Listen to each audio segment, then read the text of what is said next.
Pahalgam attack के बाद कश्मीर में टूरिज्म सेक्टर पटरी से उतर गया। इसको फिर से पटरी पे लाना कोई आसान काम नहीं है।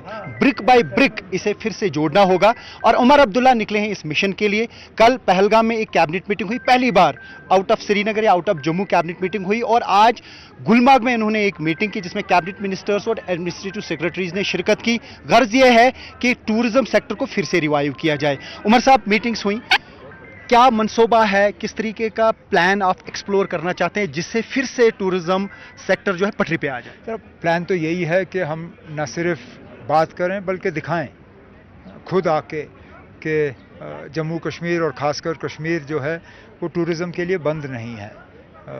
जिन लोगों ने 22 अप्रैल के तहत यहाँ की टूरिज़म इंडस्ट्री को तहस नहस करने की कोशिश की, उस सिलसिले में हम ये दिखाने आए हैं कि हम उनको कामयाब होने नहीं देंगे।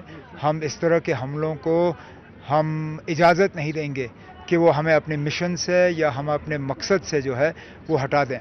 हम इस चीज़ के लिए वादाबंद हैं कि हम जम्मू कश्मीर को तरक्की के रास्ते पर रखेंगे, जम्मू कश्मीर के लोगों को बाकी मुल्क की तरक्की में जो है पूरी तरह से शामिल करके रखेंगे। और इसमें एक बहुत बड़ा जो एक पहलू जो बनता है, एक हिस्सा जो बनता है, वो टूरिज़म का बनता है। कई सारे लोग जो हैं वो टूरिज़म के साथ ताल्लुक़ रखते हैं और हम चाहते हैं कि टूरिज़म जो है वो दोबारा फले फूले और यहाँ लोग आते जाते रहें। तो ऐसी खबरें आ रही हैं कि कश्मीर के खिलाफ एक कैंपेन चलाई जा रही है, नेगेटिव कैंपेन। क्या आपके पास भी इस तरीके के इनपुट्स हैं? अगर हैं तो उस चीज़ के लिए क्या मरकजी सरकार के साथ कोई बात हुई या होगी?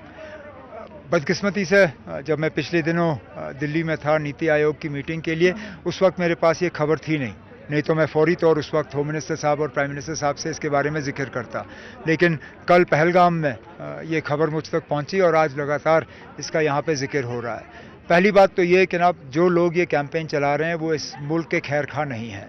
वो न पक्के हिंदुस्तानी हैं, ना वो इस मुल्क की भलाई चाहते हैं। अगर वो इस मुल्क की भलाई चाहते, वो इस मुल्क के एक हिस्से को बॉयकॉट करने वाली बात नहीं करते।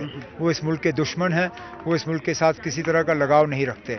दूसरी बात, मैं वज़ीर आज़म और गृह मंत्री दोनों से अपील करूंगा कि इस कैंपेन के पीछे जो लोग हैं उनको अपनी एजेंसीज़ के तहत आइडेंटिफाई करके उनके खिलाफ सख्त से सख्त जो है इकदाम उठाए जाने चाहिए। आप यहाँ पे कोशिश कर रहे हैं रिवाइवल के लिए, क्या आपको लगता है कि गवर्नमेंट ऑफ इंडिया का भी रोल बनता है, चाहे प्राइम मिनिस्टर हो या होम मिनिस्टर या जितने भी मिनिस्टर्स हैं, कि वो भी कम से कम वर्ड ऑफ माउथ के जरिए लोगों को कन्विंस करें कि कश्मीर जाना चाहिए? वज़ीर आज़म साहब ने तो पहला कदम इसमें लिया मुझसे पहले।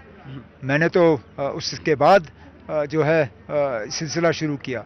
वज़ीर आज़म साहब ने पहले ही दिल्ली में इसके लिए मीटिंग बुलाई थी पिछले हफ्ते, जिसमें टूरिज़म मिनिस्टर, टूरिज़म डिपार्टमेंट के अफसर, बाकी लोग जो हैं उस मीटिंग में शामिल थे। और उस मीटिंग का एजेंडा ही यही था कि किस तरह जम्मू कश्मीर में और ख़ासकर कश्मीर में दोबारा टूरिज़म को जो है रिवाइव किया जा सकता है।